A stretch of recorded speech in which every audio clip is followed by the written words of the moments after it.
Welcome back to the Home Care Strategy Lab. Thank you for tuning in week after week. I'm so glad you're here today. This is going to be a good one.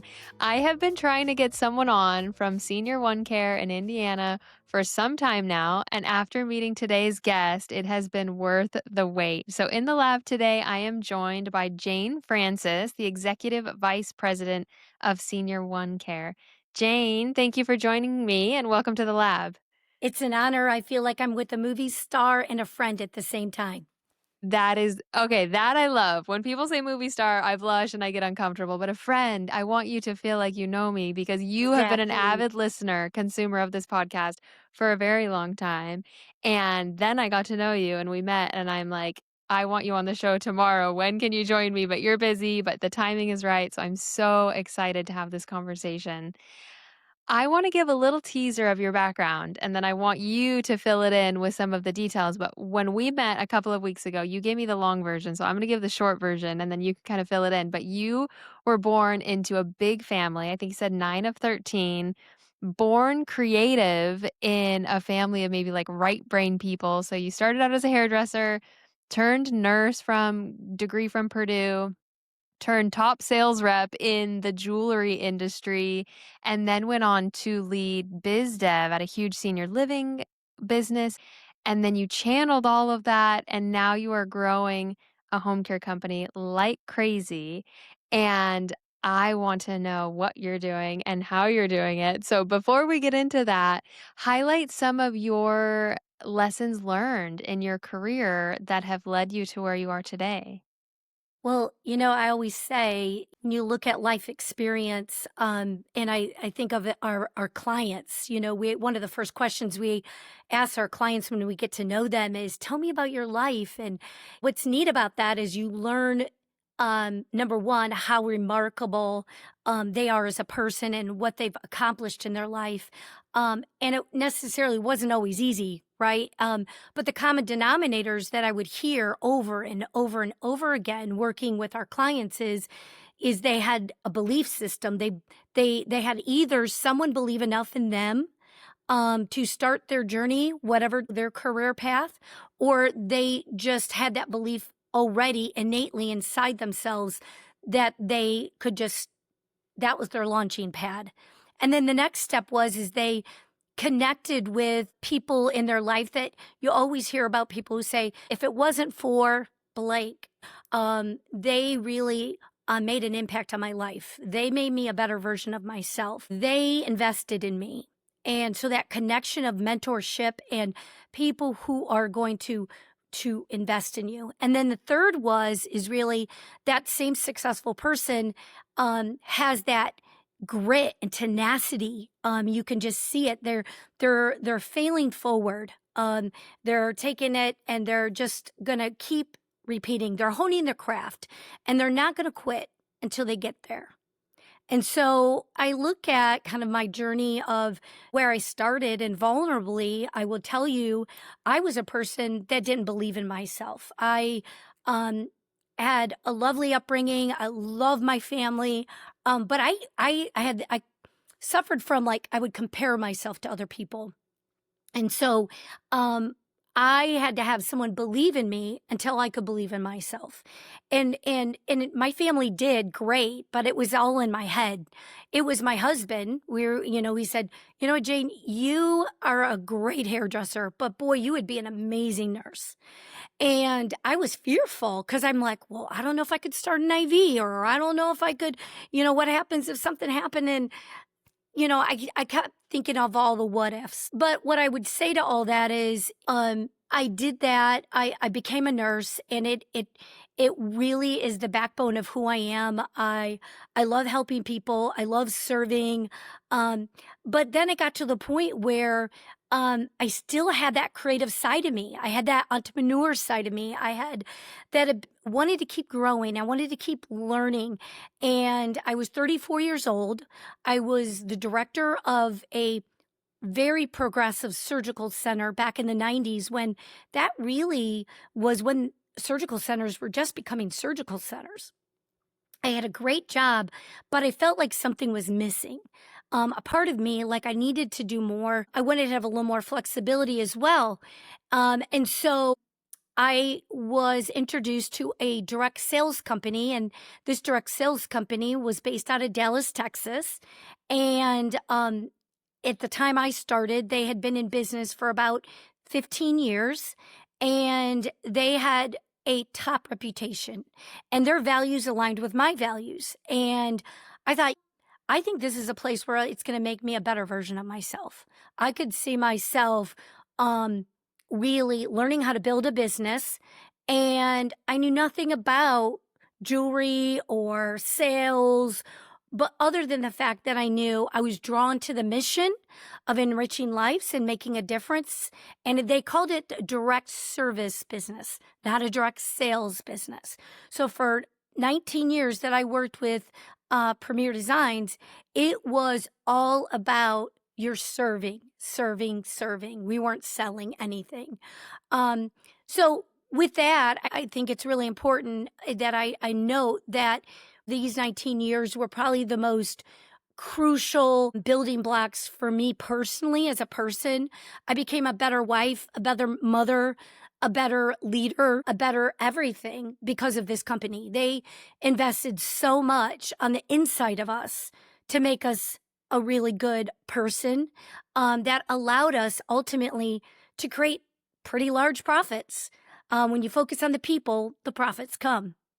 And so that's really what happened. But when I was at 34 years old, when I started this business, I still had my full time nursing job. I did not leave it right away because I wanted to make sure I could be successful in this. And I still needed a little bit of that belief. And so I got in and I did exactly what I just said at the very beginning. I did everything in my power to have the right mindset to believe that I could do it. Number two, I hung out with people way more successful and smarter than me. I really wasn't that smart and I had a lot to learn, and I was willing to do anything it took to learn how to do the business. And so I identified that when I hang out with my mentors and successful people that were already to the top of the company, I knew there was 8 levels of the company. All right. And you start out at the bottom rung. To get to the 8 levels is a huge feat. And so I would learn every day from those people. And what I identified, there was building blocks. There, I called it the 4 wheels in Premiere. I knew that if I could take these 4 wheels and really hyper focus on just those 4 wheels and get better than average in those 4 wheels and get them all running at the same time in a forward motion, I could get to the top rung. And that's the very thing I did. I became the youngest executive director. I got to that top rung. Most of the people that were at the top rung had been in the company from the very beginning. I was a newbie and I got in and I was the youngest one to be able to get to that executive level. And it was just an honor. The higher you went, the more you served. You were just a servant leader. So that was really kind of the start of building a business. It was exhilarating. It was fun. I could use my creativity. I could serve people. I could build leaders. All that was really, really important to me. Unfortunately, in 2015 was the time when Amazon was making a big headway. And really, as we all know, Amazon changed the world and it changed our business because the way consumers shopped were now changing. And that really directly affected our company.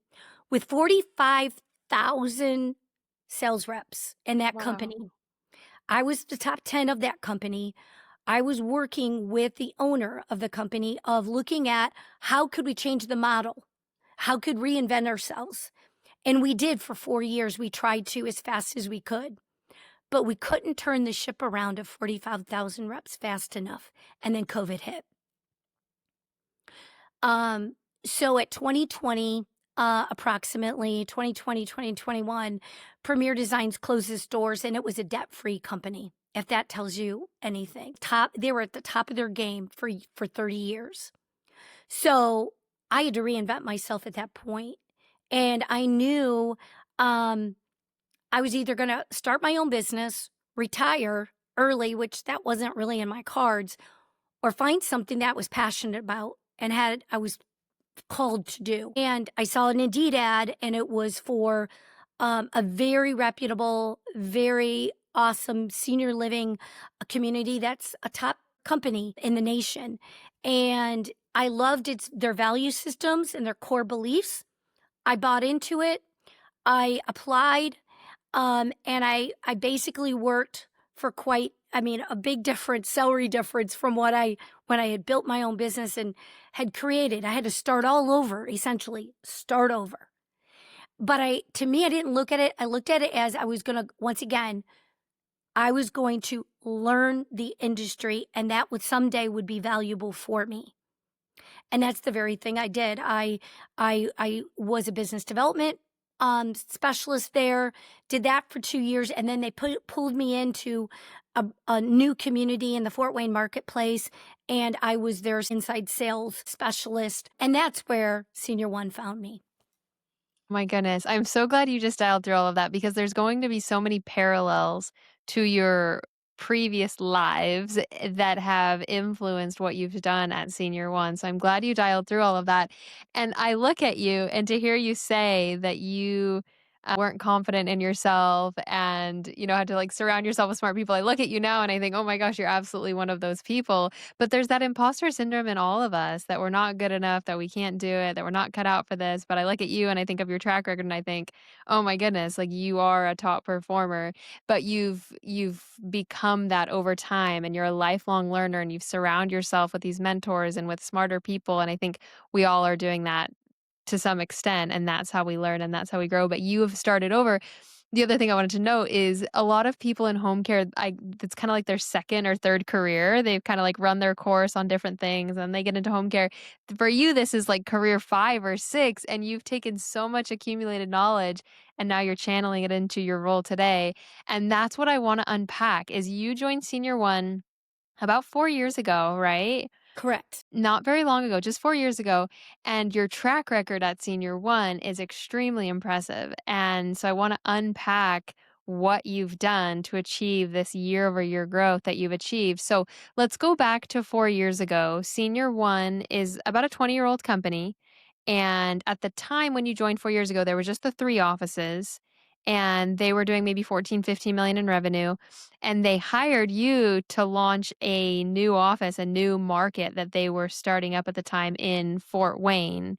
So you come in and mind you, it's a family owned and operated business and has been for a long time. And so you're the first outsider, non-familial operator coming into this. Talk about like your first 90 days. This is like baptism by fire. You're new to home care, new to Senior One, outsider coming in. What did you experience that first 90 days? Well, first, I can say the Bossing family is amazing. They have been nothing but supported me from the very beginning. They gave me, they just created an environment for me. It's almost like I had no preconceived notions and they weren't giving them to me. They're like, hey, Jane, this is your office. They were like cheering me on, like, just go after it. And and so that was kind of high bar to hit. But I knew that I could just channel in what I've done in the past. And if I could be successful in other areas of my life, I could do the same in this company. Senior One had acquired a sleepy Medicaid business. So that the business model that they acquired in Fort Wayne, and it had a great reputation, but it was very tired. It was a family owned company. And so the first 90 days was in my mind is I had to really learn. I wanted to build relationships with the team that was already there. I had to come into them. They didn't have to, they didn't have to conform to me. I had to conform to learn to learn who they were. I knew that the only way I would gain influence is to really build relationships with them. People don't care how much you know till they know how much you care. So I had to show them I cared and they had to learn how to trust me. I'll never forget when we had our first 24/7 case and one of my top leaders, Christy, said to me, she's like, I don't know how we're going to staff this because they weren't used to the private pay coming in. And and what I was going to do and what they knew we were going to do is that was going to be our focus. We were going to focus on building the private pay. And I said to Christy, I said, I'll do it. I said, I'll do the shift. I'll do the give me the hardest the shift you can't staff, I'll do it.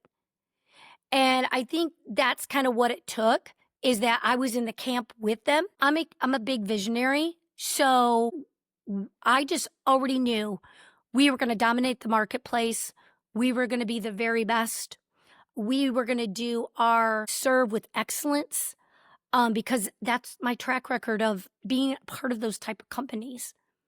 And so in my mind, I would always share, as a visionary does, where we're going, how we're going to get there, and get buckled in. We're all going for a ride, and it's going to be fun. And so they had that mindset. But the other big thing is I learned my competition. So I didn't do it myself, but I had someone do it in secret shop, all the competitors in the market, because I wanted to know how Senior One, how I was going to differentiate. And remember, I still was learning the industry. So not only was I learning the industry, but I also was learning to be able to build this private pay from Medicaid, like shifting the model, literally shifting the model. Because Mhm. at that time, it was 98% of our business was Medicaid, the model we had. Today, 80% of roughly 75 to 80% of our business is private pay. Mm. So we just shifted it in 4 Mm. years. And tell me, how big was the team that you walked into? Again, they acquired that company, acquired that team. About how many people were in place in the office? So we had an excellent CFO, which we still have today, is a very good friend of mine, Evan. And we had Christy, which is our director of care coordination. And then we had 3 other care coordinators. Um, in the first 90 days, we lost one person. And it was okay. We were gonna keep moving through. Um, but so that's about the size of the office. Of the team. Okay, yeah, just curious how many people you came in to kinda, like, lead Mhm. at that time. Yeah. You come with a clinical background and then the senior living piece, and so you had kind of a sense of, like, clinically what this would look like, but I'm curious of your perspective, what surprised you? You walk into home care for the first time, what stands out to you? What surprises you? What just, like, maybe caught you off guard in those early days? You know, I I I I felt like it wasn't as hard as kinda what I thought it would be in the fact of I just knew that if we could focus on being customer centric, so really focusing on and customer centric really is our caregivers and our clients. So what surprised me probably the most is knowing we had like from the office we acquired, we had to do a whole big shift on that. I mean, because it just really wasn't the focus. And that's what's probably surprised me the most. Um, and Well, I think it's easy in home care, there's this balancing act of people and operations. You have to Mhm. run the business, you have to run the operations, you have to do the documentation, the scheduling, the billing, the payroll. Like there's operations and then there's culture and people. And I think you thrive with people. With your 20, years of sales experience, all of your experience has been social, but like the people side was your strength. You say that the people side was maybe lacking. Is that because they were bogged down by the operations? Or what was lacking? Probably the what was lacking, it was just a different business model of Medicaid and more private pay is sometimes can be a lot more you're investing in serving at a higher level, because the expectations are higher typically. But probably, yes, more transactional, more operational. And I knew that, like, when I talked about those 4 wheels in direct sales, it was you gotta develop yourself as a person. I knew if I could make a stronger me, if I could get stronger every day, I could build stronger leaders. I couldn't get to the top rungs of direct sales and doing what I did without building a massive amount of leaders. I had when I at the end of it, I had 50 leaders and I had over 450 sales reps, right? And I was building mini franchises across the country, literally. And so if I didn't know leadership and if I couldn't develop people, I there is no way that would have ever happened because it'd be impossible, right? And then I had to learn the other wheel was more the sales component. I had to learn how do I create a duplicatable sales process for all my leaders, and then how do I recruit good leaders? So I had developed that sales process. So that was my four wheels in direct sales. When I moved over to Senior One and to home care, I just flipped it and I said, okay, this makes sense. I'm going to take my four wheels. I'm going to bring in clients. I'm going to retain the clients. I'm going to bring in caregivers and I'm going to retain the caregivers. All right. But I'm going to do all of that through leadership and culture and people development. And if I do the leadership, the culture, and the people development, that's the secret sauce to the four wheels of Senior One, and that's was the rocket fuel, which PS is one of my favorite new books, um, where it talks about having a visionary and an integrator in any successful business. And, I was the visionary. I'm not, I'm the kind of person that I have 20 new ideas a week. And sometimes that can be a little much, and they have to rein me back in. They'll say, Jane, let's just focus on this idea. And that's what I love about Scott and Kyle and Carl. They can rein me in, and even Patrick. But at the end of the day, you got to have the operations and the integrative and the details stuff. I was more the visionary, the people, the big ideas. Here's where we're going. This is why we're going to do it. Kind of person. You come in as an outsider, and so you can't just come in, hot and fast, bulldoze, let me, develop you all as leaders. Like, it's a process and probably takes time. We talk about like that first 90 days. Were you kind of like sitting back analyzing for 90 days, 6 months? Like, how long were you kind of in like the listener, the observer seat before you kind of like turn on the let's get out, let's make the changes, let's do this seat? One thing is, I will say in the first 90 days, you're right. It was like you have to be an observer, build those relationships, build as much trust as you can. But, take the time to know the people you're working with. Like, if you don't know their kids' names, if you don't know what their husbands do for a living, if you don't know we used to have wind down Wednesdays. We'd all hang out together on Wednesdays after work. We would, I always invested in a Wednesday meeting. And that meeting was inspirational. So I would highlight what we were doing really well, and kudos to the people that were doing it. I would identify their strengths. I knew their personalities. Um, and I started building them instantly as leaders. Um, and then best way for leadership is you model the behavior you want them to be.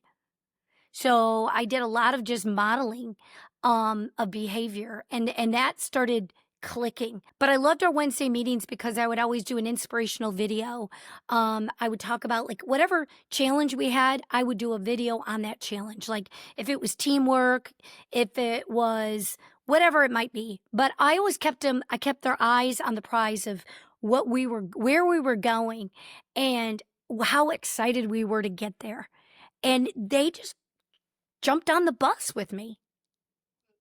I love that so much, and I love how specific you're being, like, the dinners, the Wednesday meetings, getting to know them deeply personally. Like, home care is a personal business, but really getting to know your team on that personal level because you bond over this business. It's really demanding, it's really emotional, it's not for the faint of heart, and you really have to be all in with your team from a trust perspective, and it sounds like that's what you did really well, and it sounds like you did that from day one. You modeled the behavior, you got to know them really well, you developed that trust, and then you were making those like micro changes as you go, which then leads to the sum of all the parts of the success, the changing of the model, like all of those things start to happen naturally.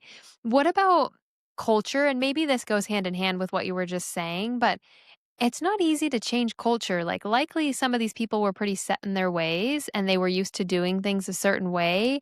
How do you get people to change their mindset? How do you slowly start to like break down bad culture and replace it with good culture?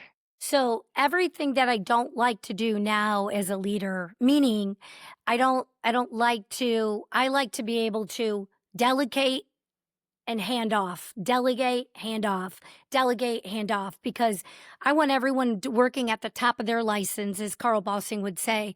I 100% believe in that, and I always love doing that.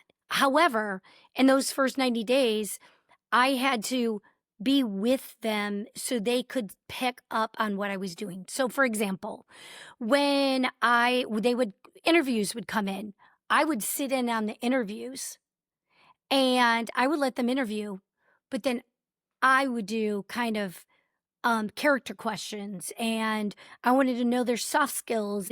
And I started to um, be inspirational at those interviews and show the vision of where we're going, and ask them if they wanted to be a part of a winning team. And I would be vulnerable on orientation day, and I would use in third party my story of not feeling adequate or not feeling like I could be a nurse, or my belief in myself was low and my confidence wasn't great.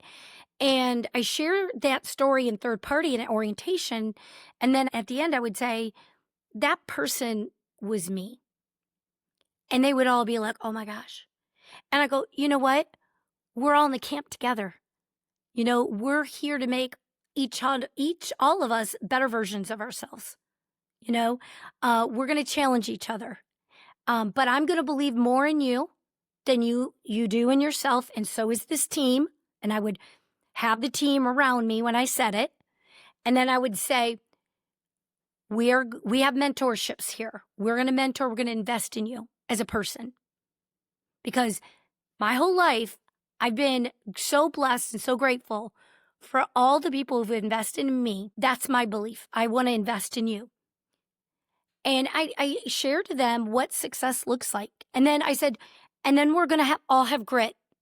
We're going to work hard because we know why we're working hard. We're serving the best clients out there. We're going to give them the very best care.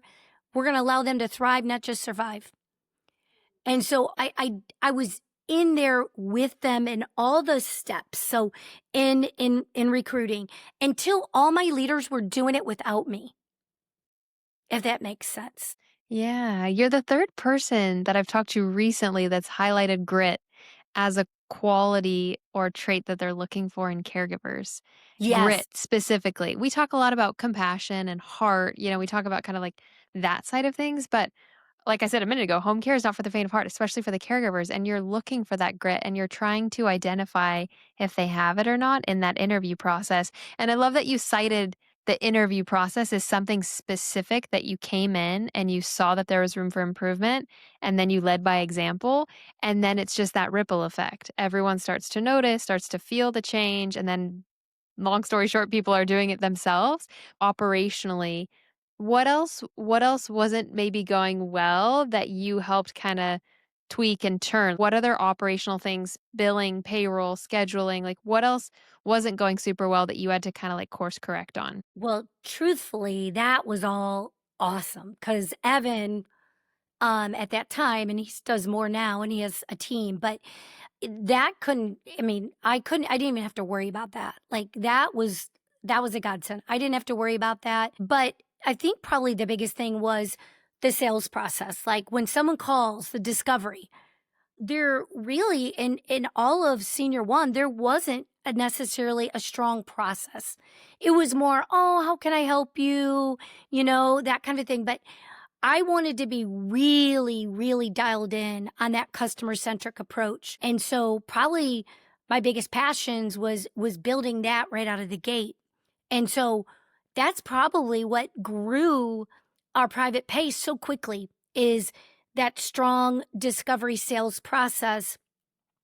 And then it just And then when you had the four wheels going of, the team's fired up, the culture's great, they're feeling and acting like leaders, they're excited to come to work every day. We just know our mission, we know our why. Um, this just everything compounded in the right direction for us. So we were having 100% growth year after year. And so it was that was I would say what I knew I had to fix is more kind of that, okay, now it's up to me, Jane. I was taking the discovery calls. Put your mouth with put your money where your mouth is. How are you going to make this part good? So we developed a really solid program for that. This is super interesting to hear because back to operations and people, that is the constant balancing act in home care, and it's really interesting to hear you cite that op operations were going extremely well. That was like a well-oiled machine, but the culture and the people side and the leadership side has slipped, and I think that's an issue in home care is you focus on an area of the business is struggling, and then you kind of lose sight of one area of the business, and then you have to paradigm shift and go back and focus on that, like, that is the constant juggle, and I think that also leads to some of the plateaus we see these home care businesses go Yes. through is operationally, we're great, but then we lose sight of the the personal touch in the sales intake call, and now we're not getting enough business, but wait, we've got the operations to support that, like, it's that balancing act and being able to find leaders that can spearhead and focus on that area of the business constantly so that things aren't slipping. Can we talk about that intake call though? Because this is an area of your expertise. And like you said, it led to a lot of success on the private pay side. You said when you first got there, it was it was a conversation, but there was no structure. There was no substance to it. It's just thanks for calling, what can tell us about Thanks your for family your or your loved one. questions. Right. It was so yeah, a little nonchalant, like unstructured. Talk about how you approached structuring that and what you built and what it turned into. So I think what's exciting about it is that truly to do a really good discovery, you're talking about 30 or 40% and they're talking the majority. So the person calling in, they're usually calling in in a crisis situation. So being able to become it's a fine balance, right? You want to be the trusted advisor, but it's got to be with heart. Like they got to know like, "Oh my gosh, they care." So people don't care how much you know till they know how much you care. So you got to lead with the heart, but with some trusted advisor backbone. So, for example, when a call comes in, you have to be able to let them know professionally that you are in control of the call, but you are going to ask them a series of questions that are going to them, help me help them. So I'll say to them, I'm going to ask you a series of questions that are going to help me help you. Is that okay? I ask for permission. Once I ask for permission, then they are start to open up to me and they become, instead of most of the time, if you think about it, if you don't do that, when the calls come in, they're just going to just start telling you stuff and it's going to be random and it's going to be all over the map. And so you're guiding the call. And when you guide the call, you as a nurse, so we have all of our nurses doing the discovery calls. And we've learned at the end of the day, that's the most successful. And the reason is majority of our clients that are families that are calling in, they have multiple chronic diseases, sometimes three, right? And so knowledge is power. Nurses understand those chronic diseases. And even though we're in a non medical world, we are faced with clinically sick people every day. So to understand that is massive. So unpacking that is really important. So sometimes that's just about a 25-minute right there, drilling down the problems from the issues. And we dive into the health side, And I right? think you jog my memory, before you started, it wasn't the nurses taking those calls. So what happened is what we realized as a company is that the executive directors in all the offices, They had 3 main hats. They oversaw the office. They typically were a nurse, so but they did the intake calls, but they also did business development. So, as we know, the market is becoming more and more competitive and crowded. And what I realized when I took on the new role I took on a year ago and talked with the owners about it is like, "Hey, it's getting it's getting tough." And I know I've been able to build and do this, but at the end of the day, if we really want to scale this thing, we've got to have less hats for our executive directors. So we currently have nurses from beginning to end who strictly do the intake calls. The executive directors are not they're not nurses. They can be, but our current ones are not. They still kind of oversee the operations of the company, of their office, but they're predominantly focused on 75% business development, and then the rest culture and leadership in the office. These distinctions are so important because I think it's so easy for some of these roles to get lumped together. And oftentimes in an office, you're wearing multiple hats. But this was an area that you saw a need to change because it wasn't the right person answering the phone. It wasn't the right person having the right conversation at the right time. Like those are little distinctions that go such a long way because say it is the executive director and they're hit with a clinical question, a chronic illness that they can't address.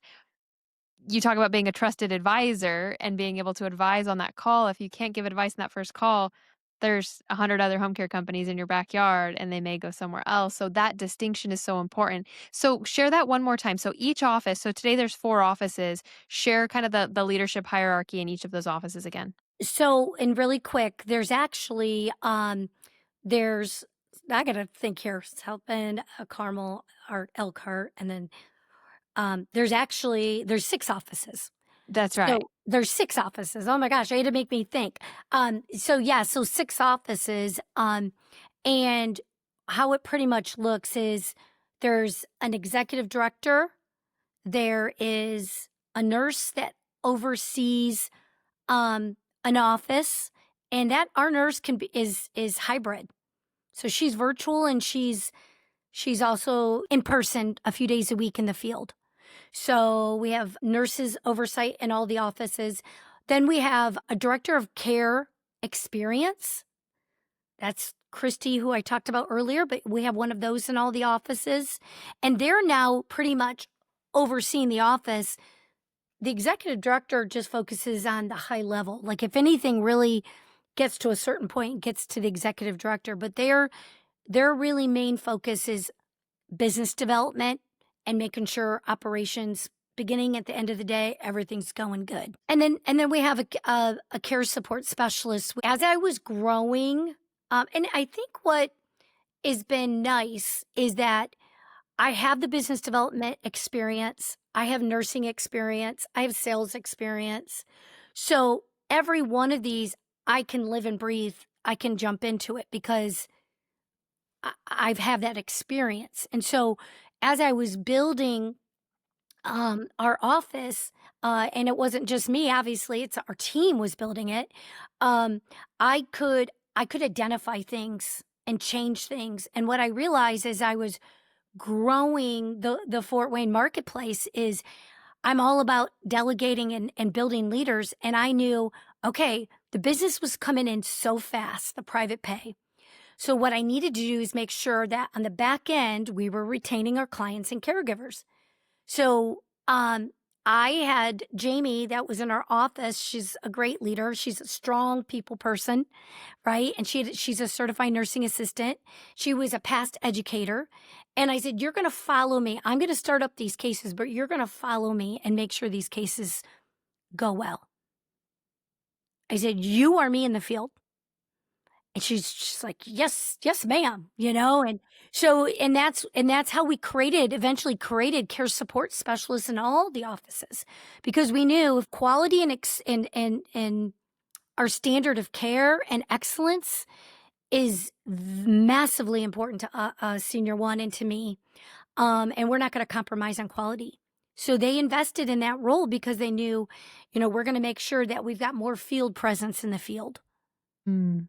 And you kind of created this structure, and I think we're talking kind of like in past tense and present tense. You created this structure in Fort Wayne, kind of like massaged all of this out, and now you have or are rolling it out to the rest of the company. You're implementing this structure in all the offices. Yeah, so we now, thank God, too, we brought on an awesome chief operating officer. So Scott Lee he's the integrator, right? And I'm a person that I can, because I'm in the field. I got a really good, I had a good uh pulse on everything, like real time. And I could see the changes in the industry. Meaning I could see customer changes. I'm really good at that's something I'm good at. I'm data I love, but I'm a pattern person. I see Mm. patterns, I Trends. see trends. I study that. And that's when I realized, like, okay, yeah. So Scott, I'd say, Scott, here's my, and I'd work with Patrick and Kyle. Here are the ideas. Here's what I'm seeing. Here's what we need to formulate. And and then they're the detail guys. So they would detail it all out because I'm not the detail girl. I can give you the concept and why it's important and it's needed, and I'm going to create it, but I need someone behind me to be the integrator. And to make sure I understand, are some of the other operational functions taking place at the headquarters? Like, we haven't really talked about like scheduling and billing. I know you mentioned a CFO, but you talked about what exists out in each office. Is some of the operations, that kind of the back end, operationalized at the headquarters? So the financial office is out of the Fort Wayne location. So the financial arm of it is out of the Fort Wayne location. Scott is out of the South Bend office. He's the COO. So that's separated. But what's unique is, as we were building the Fort Wayne marketplace, we had one location. Well, within a year and a half, I'm talking to Kyle. I'm like, Kyle, we need to go north. I was building business 45 minutes north of our office. And I'm like, and he's like, you think we need an office there? I'm like, yeah, we need an office here. He said, where should we put it? And, but we had to put an office in. And so we had an office, we had a second off. On my part, just the Fort Wayne market, we added a second office. And then we added a third office in Warsaw, Indiana. So in 4 years, we've added three more offices based off of the growth of just the Fort Wayne. It was just exploding 45 minutes or an hour north. And it's funny because it reminds me of indirect sales. That's how I built the business. I end up having 20, states where I had leaders in because one state was next to the next. And I built the next leader in that next state. And the reason why this is interesting is every home care company, when they hit this type of like growth stride, they have to decide how to structure this. Yes. What is owned out in the individual offices? What is owned at headquarters? What is centralized? What is divided? Like, and there's no one right way. Look at, you're saying your leadership team is not all in one place. They're actually out in these different markets, which is probably advantageous. Sometimes when you have all the corporate team, all the leadership team in one place, you can become disconnected from all of the offices and your whole territory, but you actually have people kind of intentionally in different markets, which helps bring perspective to where the business is at collectively in all the different areas. Right. So one thing that is centralized for those three offices in the Fort Wayne and the counties near it is centralized scheduling. So the scheduling is centralized, which is really nice. What you say, you're not a data girl, and I get that. You're more of like a culture people person. What then and now has been kind of like your north star? Because we have to be semi focused on the numbers, whether that be revenue or hours or roster. Like, what, even though you're not a data person, what are the metrics that matter most to you?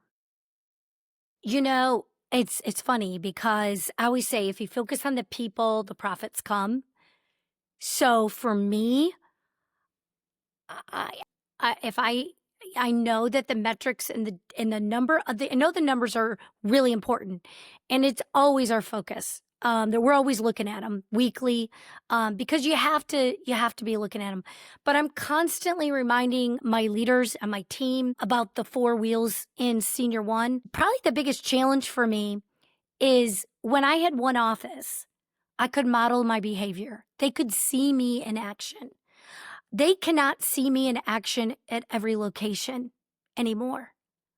I can get to them once a week because they're all within a 2-hour driving range. However, that's not even enough. So I've created what they call Monday mindset. So I do a meeting, 1 hour meeting with my top leaders that I lead every Monday. And we do leadership principles. And it might feel like a lecture. You know, Carl says sometimes, oh, you're kind of doing a lecture. Well, but the reality is, leaders have to, I always say the best leaders are leaders who have high expectations and high edification. High expectations, high edification. What do I mean by that? Well, you look at any successful sports team, any successful family, any successful company. That's how they get there. And I do it with love, but I have very high expectations. And the edification is morally and intellectually constantly educating our team, right? And and edifying when I see those actions from them. So that's the high edification, high expectations. And so that Monday mindset to me is pivotal because they're getting stronger. And I tell them this every week. We're getting stronger every week. We're getting stronger every week. But if Mm. we want to invest and provide the very best care, we're only going to be as strong. The stronger we become, the stronger our client experience is going to be. Mm. So, and the stronger our teams will be. And that's a John Maxwell, thing. I love that. I love the expectation and edification. To be honest, I'm just like stewing personally on like the edification piece because I agree and have thought a lot about like the expectation setting and how crucial that is. But this edification piece, you bring up a lot of really good points of what that looks like and what that means and how do you implement that.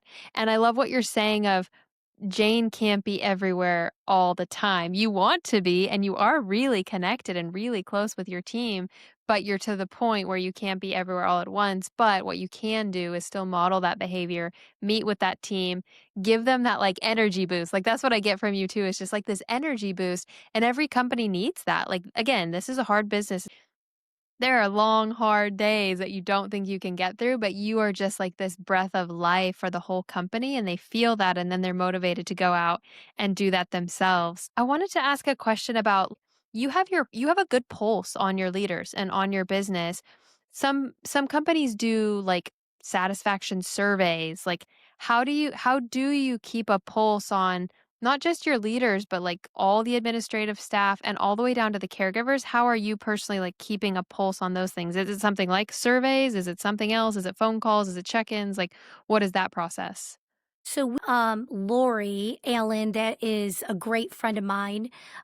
She is with Senior One, and her role is basically quality control, or she's executive director of client and caregiver experience. So she is really diving into, and she's so good for that role because she she's so like emotionally intelligent, and she's such a good listener, and she's such a detailed person, and way I could never do what she does to the level that she's doing it. And she's really diving into the surveys.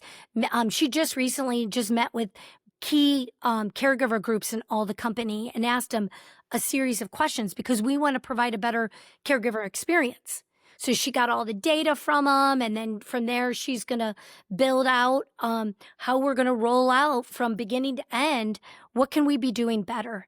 And one of the biggest things I will say is like that's the biggest thing. I would say if you were to ask me, and maybe you were going to ask me this, but I'll already say it. What's the number one book that changed your life? Right? I would say the book was Mindset by Carol Dweck. And because it's a growth mindset. And anymore in this day and age, in doing what we are doing or being in any company, you have to have a serious growth mindset. And I will say, probably the biggest challenge I have is getting everyone to understand it's okay to make a mistake. We're going to make them every day. I make them every day. And no one's perfect, and you don't have to be a perfectionist, you know? But having that mindset in our offices are what's going well. I do these on and my leaders lead these questions on Wednesday meetings now that they do with their own teams. What's going well? What can we do better? What have we learned? And how are we going to fix it? And to the point that that is the meeting. Yeah, we're going to have some inspiration, but really, when you have that mindset, you're not focused on what you can't control. You're actually focusing on what you can control, which gives you energy, which is the very thing you need for this business. Yeah. Yeah, I'll say amen to that. That is so true. I want to ask you, granted everything that you've shared, you are now in the process still of rolling this out company wide. Like we've talked about a lot of kind of like bits and pieces of what you've done, what you did in Fort Wayne, but now you're still in this kind of like, if I understand right, you're still kind of in this transition of rolling this out and like ingraining this new culture across the entire company. What snags are you hitting? How where does this get challenging to implement basically a new culture, a new mindset across a well-established company with people that have maybe been doing this for 15 to 20 years? That Right. is a challenge in and of itself, right? To try and kind of bring a new mindset into people that have been in these seats for a long time.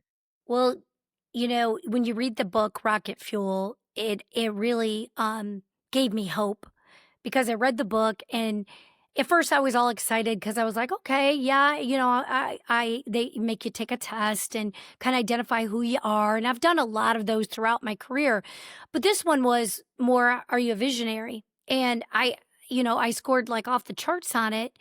But your your superhero cape, what you're great at can also be your Mm, biggest your weakness, downfall, your your kryptonite. downfall, your kryptonite. Thank you.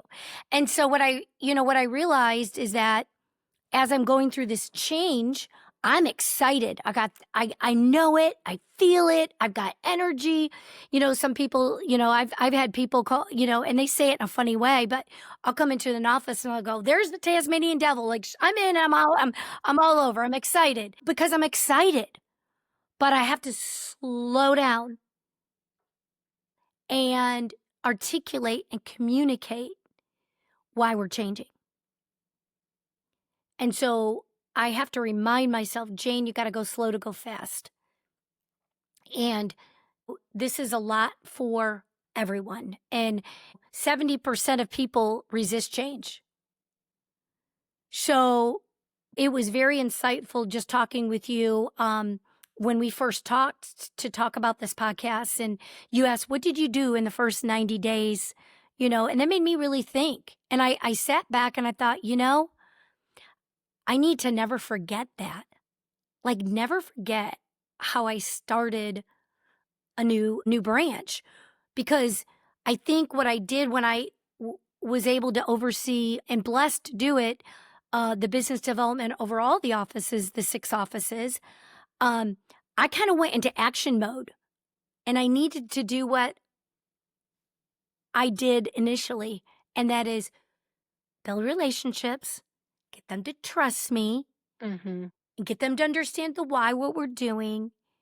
And so that's been the challenge, but I think we're kind of over that hurdle now. Communication. You can't have enough of it. There's never enough time for all the communication.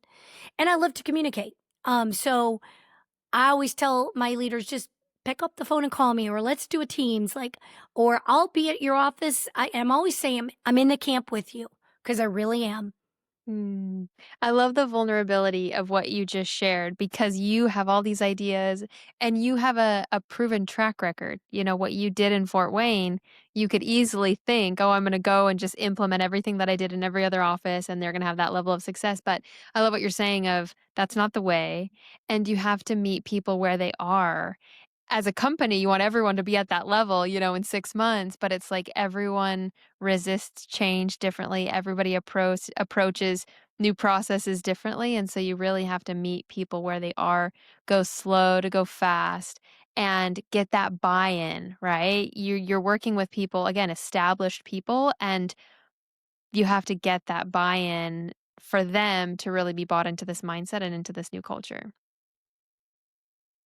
You've highlighted several books and you haven't mentioned any podcasts, but you are a continuous learner. You are an avid learner. You've mentioned Rocket Fuel, you've mentioned mindset. You're citing, I think Rocket Fuel is part of like the EOS bundle, and you're a big kind of Yes. advocate for, yeah, the visionary and the integrator and all those different roles. Any other books or podcasts that have helped you in your role, especially in the last 4 years, like in this home care seat? In this role that I know your role has changed, but in, like, your home care tenure, like, what other books or podcasts have been most influential for you? I have a stack behind me, like I'm looking at them right now, of 25 books that I've read in the last few months. Rally off a And couple of the most influential ones. well, the biggest ones I'm most fascinated with, like, and here's the thing, like, whatever you need help with, that's the book you should read. So, for example, if it's sales, read some sales books, which Mike Weinberg, I follow him, Sales Simplified. I really like him and I like his podcast. Um, so if I like marketing, I'm reading Blue Ocean Strategy. If I'm doing culture, it's Culture Code. Um, if I'm doing, so that's it. But my biggest passion right now, and it's a whole nother podcast, a whole nother day for a whole nother time for a whole nother podcast. But to me, the future of our business is changing and reframing. Like, I'm really focused on longevity. I'm really focused on health. I'm focused on prevention. um, having a functional and integrative mindset and a holistic approach to our care, which is what we do here at Senior One, and we mean it. We're going in, and sometimes I think, and I don't want to offend anyone at all by this, but what I'm noticing is our clients don't want to hear the word caregiver anymore. They want to hear, I'm not ready for a caregiver. They almost feel like I don't want a caregiver because that feels like they're defeated. So like a wellness coach or a support specialist or a personal assistant, I'm starting to see, just I can't begin to tell you how much of that I see. So Mark Hyman, Forever Young, um, Gary Brecka is massive to be paying attention to. Um, and Peter Attia from Outlive. Those are I'm I'm all in on that. And so I listen a ton of podcasts on longevity, health, and the fact of the matter is what we're providing can be better than any pill that any of our clients could ever take sometimes when you look at that functional approach. So our value goes through the roof if we can focus more on that. Because in my opinion, if you want to talk about like trends and where things are going, it's that way. Literally before we got on the podcast, I was on LinkedIn and I see more of this happening where home care companies are highlighting their clients that turn 100. I think we're all seeing more people than we ever have turning 100, and we see it in home care. These people, I think a lot of home care companies have someone that's over 100 at this point in time, and I think you're right, like, we are just all learning together where health is going and where home care's portion in all of this is. So it's the blue zones. That's another one. Mhm. Dan Buchner. But yes, we're gonna be doing a presentation series across all the offices of the secrets of centenarians. So taking our 100-year-olds and putting them on a panel and Amazing. inviting people from the community to be a part of it. To me, that's empowering. That's what I want. I want to see our clients redefine their sense of purpose. Have something to look forward to, and they're ready just to take their life by storm. And they need Amazing. Amazing. Wait, so just highlight what you're saying. You're gonna have a panel of those people. You're gonna take the lessons learned from them, or you're actually gonna have a panel of them for the community? well, they're so I'm gonna take actually them and make them a panel, and I absolutely so love people this. can learn from that. 'Cause Yeah. we wanna know their secrets, and the thing that I love about this topic specifically is it's different for all of them. You know, some of them cite, like, I've had my chocolate every single day, or, "Oh, I've been out in the garden every single day," or, "Oh, I prioritize, my sewing group." Like, every response is different, and that's why I love to hear it because there is no silver bullet to make it to 100, and that's not even everybody's goal necessarily, but it's like, what are the habits, the hobbies, the relationships that they've created to get them there, and there's something for all of us to learn. Jane, I wanna ask you one more question. You're talking about this trend that you're seeing of going towards holistic care and taking Senior One there. Any other trends or things that you have your eye on the next 12 to 18 months, the next 3 to 5 years? Like, what other you say you're good at identifying these trends and patterns. What others are you thinking about and maybe even doing something about today? I just think more services beyond just the care. Like I feel um I envision senior groups stemming off of what we do to provide a sense of community, but it's almost like, a place where they can be educated, where and they're almost it's like they're they become a part of your fold, because it's almost like I hate to use it from like high school to college. This is the high school level, this is college level. Like, what are we doing to create that next step where they just go from high school to college?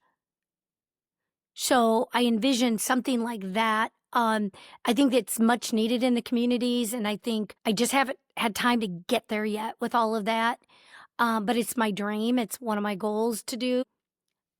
I think a lot of it is going to be that preventative. I think the adult children are really buying that's what they really wanna see their mom and dad eat better. They really wanna see their mom and dad move more. They really wanna see their mom and dad not sit on the couch all day and not have a purpose. So, I think just that in itself is really kind of taken me, um, to the point where I feel like it's a lot to think about, but it's something I'm really passionate about. Yeah, I feel your passion. Jane, I've learned so much from you in our original calls to this call. Like, you are just such a breath of fresh air. And again, an incredible backstory, an incredible track record. And I just feel like you're this kind of powerhouse in home care. And Senior One is lucky to have you. But I wanted to kind of bring you to this national stage on this podcast so other people can learn from you and just get kind of a dose of your energy and your motivation. And I want to encourage listeners to reach out to you. Again, I know you're busy. We're all busy, but there's a lot of little kind of nuanced things that everyone listening to this can learn from Jane. And so I'm teeing you up maybe for a little bit of promo so people can reach out to you. But Jane, thank you so much for the work that you're doing, the impact that you're having, but also for sharing a lot of your expertise so openly with this group. So thank you for joining me in the lab. I've really enjoyed our time together. I appreciate it, Miriam. You're amazing, and just this podcast itself is, to me, I wouldn't probably be where I am without it, because there wasn't an episode that I didn't listen to. I could be on your billboard, or definitely I share your podcast weekly to my team, to people I know, and I think it's definitely very needed in this day and age. Like, we need something to become stronger and better together, and you provide that. Thank you so much. You're so sweet. We learn alongside of each other. I look up to people like you, and we're all just learning right alongside each other. And that's the beauty of home care. That's the beauty of education. That's the beauty of podcasting. It's just we're right alongside each other in the trenches. And so the feeling is mutual. Thank you.